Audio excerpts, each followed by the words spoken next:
Apa nih? Astagfirullahaladzim. Dah tunggu jeda kejedar gedor. Astagfirullahaladzim, kamu ini berdosa banget.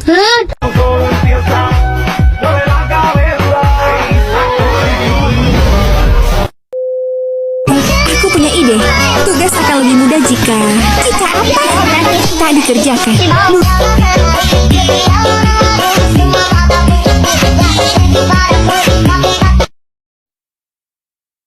Tapi bohong.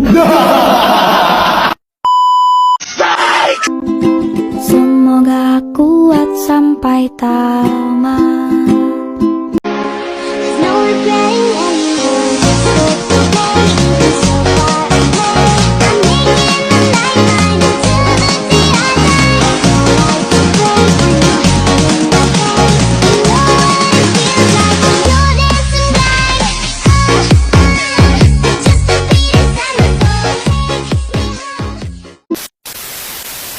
Assalamualaikum warahmatullahi wabarakatuh. Jumpa lagi di kelompok kami Jamin Ginting dengan saya Dio Ginanda dan beberapa teman saya tentang Indonesia, Ardegia Remesa Rawenski Berubangun, Anjali Novianti, Novia Elisa, dan Deo Pratama sendiri. Pada kali ini kita memasuki bab keempat, yaitu tentang Indonesia pada masa Orde Baru. Pada bab 4 ini kita akan membagi menjadi 4 bagian, yaitu 1. Masa transisi, 2. Stabilisasi politik dan rehabilitas ekonomi, 3. Integrasi Timur Timur, dan 4. Dampak pemerintahan dari Orde Baru. Pada kali ini saya akan memasuki pada masa transisi. Pada masa transisi terdapat beberapa kejadian-kejadian seperti aksi-aksi Tritura, surat perintah 11 Maret, dan dualisme kepemimpinan nasional. Isi-isi yang terdapat di Tritura seperti 1. Pembubaran PKI beserta ormas-ormasnya. 2. Pembersihan kabinet negara dari unsur PKI. 3. Penurunan harga pokok dan pembersihan ekonomi. Aksi dari Tritura. Demonstrasi pertama yang dilakukan oleh mahasiswa pada 8 Januari 1966 di Gedung Sekretariat Negara. Yang kedua, pada 12 Januari 1966, sekelompok pemuda dan mahasiswa bergabung dalam Front Pancasila untuk mendemonstrasi di depan gedung DPR GR. Di tanggal 24 Februari 1966, terdapat mahasiswa Fakultas Kedokteran Indonesia tertembak saat demonstrasi di Istana Negara. Pada 25 Februari 1966, Presiden Soekarno membubarkan KAMI atau Kesatuan Aksi Mahasiswa Indonesia. Surat Perintah 11 Maret. Latar belakang adanya Surat Perintah 11 Maret karena keamanan Presiden Soekarno yang terancam, lalu karena Presiden belum mengembalikan kewibawaan pemerintah. Isi dari Surat Perintah 11 Maret yang pertama, mengambil segala tindakan yang dianggap perlu untuk terjaminnya keamanan, ketenangan, dan kestabilan jalannya revolusi. Kemudian dampaknya, kondisi keamanan negara berhasil dikembalikan. Wibawa tentara semakin meningkat. Soeharto sebagai pemegang mandat super smart memiliki kekuatan politik. Dualisme kepemimpinan nasional. 14 MPRS 1966 menyatakan, apabila presiden berhalangan maka kedudukannya digantikan oleh pemegang mandat super smart. Dampak dari Sri Dualisme, kepemimpinan nasional Soekarno ikut serta dalam menentukan nama-nama menteri yang mengisi pos jabatan di kabinet Ampera.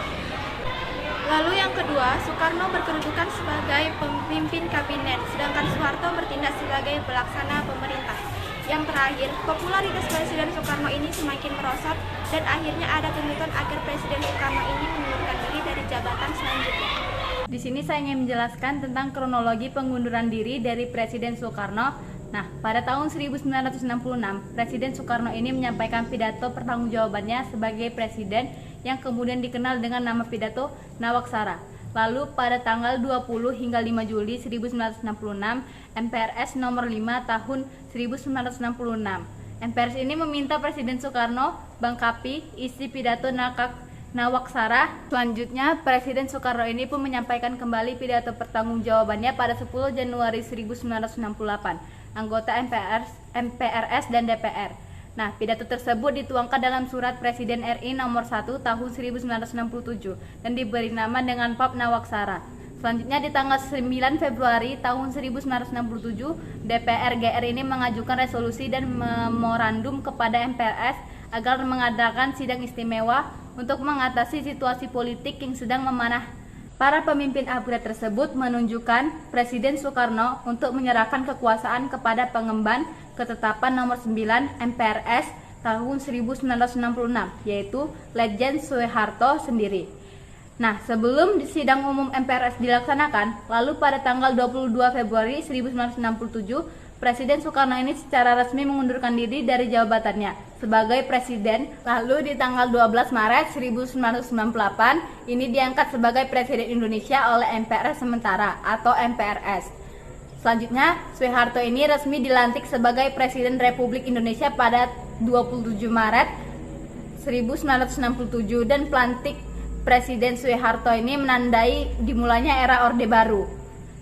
Di sini ada penerapan politik bebas aktif, lalu pengakhirinya konfrontasi Indonesia-Malaysia, lalu kembali menjadi anggota PBB dan membentuk ASEAN. Lalu ada fusi partai juga. Yang pertama tentang stabilisasi penyeragaman Orde Baru. Nah, pelarangan ideologi komunisme dan ideologi-ideologi yang dianggap radikal, lalu adanya penetapan Pancasila sebagai ideologi negara. Lalu penggagasan mengenai pedoman penghayatan dan pengalaman Pancasila melalui Eka Prasetya Pancakarsa. Lalu selanjutnya ada kebijakan yang melalui penamparan pedoman penghayatan dan pengamalan Pancasila atau 4 fungsi ABRI di era Orde Baru ini. Nah, konsep di fungsi ABRI ini dikenalkan oleh Nasution. Lalu untuk tugas di fungsi ABRI tersebut tidak hanya berkaitan di bidang keamanan dan pertahanan negara saja, tetapi berkaitan dengan bidang sosial dan politik. Nah, anggota ABRI ini menduduki kursi parlemen dan penjabat pemerintah, sehingga mereka itu memiliki dwifungsi atau dua fungsi. Selanjutnya ada tentang rehabilitas ekonomi, dan dalam rehabilitas ekonomi dikeluarkan beberapa kebijakan. Itu yang pertama, mengurangi masalah hutang, lalu menjalin kerjasama dengan IMF, lalu mengeluarkan undang-undang penanaman modal dengan menetapkan undang-undang penanaman modal asing atau PM dan penanaman modal dalam negeri atau PMDN. Selanjutnya, pada kebijakan penggunaan pada era Orde Baru di bidang pendidikan, pembangunan sekolah dasar dibangun adanya SD, INT di seluruh pelosok di Indonesia. Lalu yang kedua, meningkatkan jumlah buruh untuk memenuhi kebutuhan pengajaran. Lalu selanjutnya itu ada merencanakan program wajib belajar 6 tahun yang kemudian hasilnya itu berubah menjadi wajib belajar 9 tahun. Itu lalu memberikan program bantuan beasiswa diantaranya melalui program gerakan nasional orang tua asuh atau orang tua selanjutnya. Ada pembahasan buta aksara dengan bentuk program kelompok mengajar. Nah, di bidang kesehatan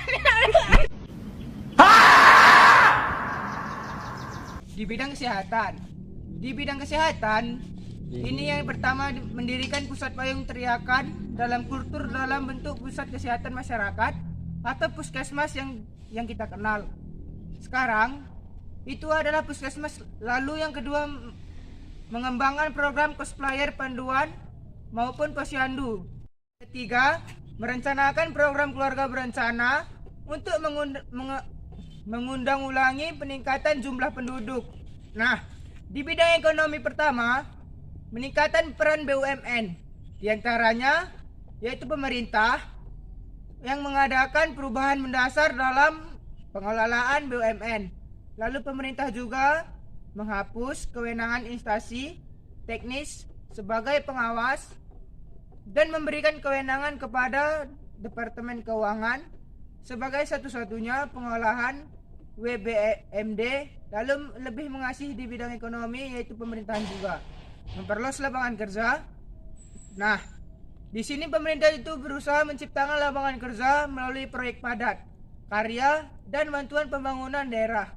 Lalu selanjutnya, pengarahan tenaga kerja sukarela melalui bidang urusan tenaga kerja sukarela Indonesia.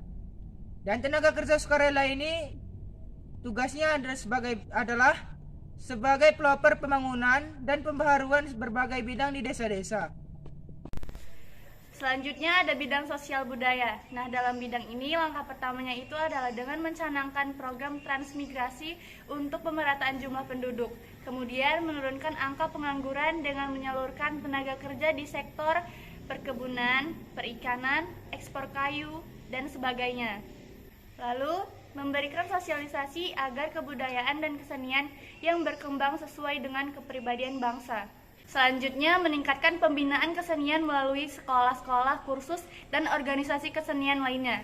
Lalu, inventarisasi dokumentasi, penelitian, warisan budaya nasional, pembinaan, dan pemeliharaan peninggalan-peninggalan purbakala. Kemudian, ada pelaksanaan demokrasi pada masa Orde Baru.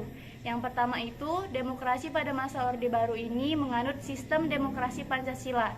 Yang kedua, demokrasi ini dijalankan berdasarkan Pancasila, Undang-Undang Dasar 1945, serta ketetapan MPRS. Selanjutnya, untuk subbab ketiga, yaitu tentang integrasi Timur-Timur. Latar belakang integrasi Timur-Timur yang pertama itu adalah karena adanya perubahan kebijakan pemerintah Portugis terhadap Timur-Timur, yaitu dengan menetapkan Timur-Timur sebagai salah satu provinsi Portugis dan penghapusan status koloni terhadap jajahan Portugis setelah Revolusi Bunga. Di sini saya akan menjelaskan tentang kronologis dari integrasi Timur-Timur. Nah, adapun kronologis dari integrasi Timur-Timur itu pada tanggal 28 November 1975. Fretilin ini memproklamasikan kemerdekaan Timur-Timur. Lalu, di tanggal 30 November 1975, kelompok pro-NKRI ini membacakan deklarasi Bali yang berisi tentang keinginan bergabung dengan Republik Indonesia. Lalu, di tanggal 17 Desember 1970, 5 tentara Indonesia masuk ke Timur-Timur, sekaligus menandai adanya Operasi Seroja. Dan selanjutnya, di tanggal 31 Mei 1976, Kepala Pemerintah Timur-Timur ini mengajukan petisi yang berisi tentang penggabungan Timur-Timur dengan Indonesia. Lalu, di tanggal 17 Juni 1976, Timur-Timur ini menjadi bagian dari Provinsi Republik Indonesia. Nah, masuk yang keempat, yaitu tentang dampak Corinthians Orde Baru. Di sini ada dampak di bidang politik dan ada dampak di bidang ekonomi. Untuk di bidang politik sendiri, ini pertama yaitu ada penyimpangan prinsip demokrasi. Karena Presiden Soeharto ini menjadi penguasa tunggal pada saat itu. Lalu, maraknya praktik KKN korupsi, kolusi, dan nepotisme yang menjangkiti birokrasi pemerintahan.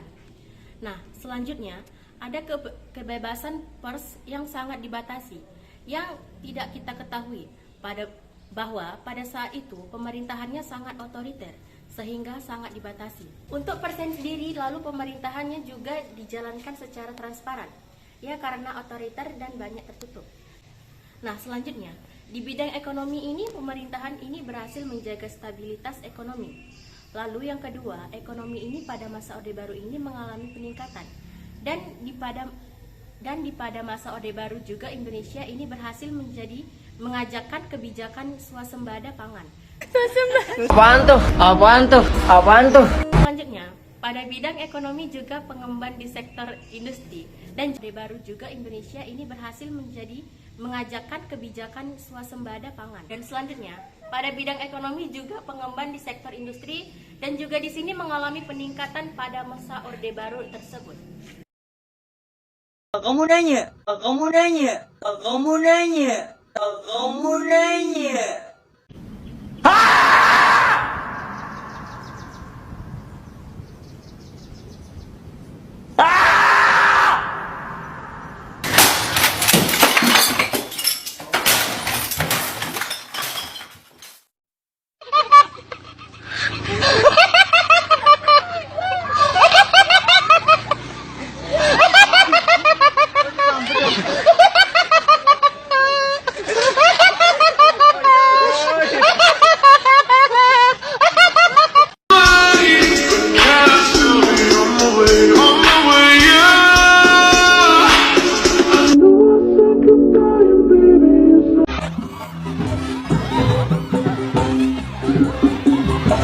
dalam pencerahan hati yang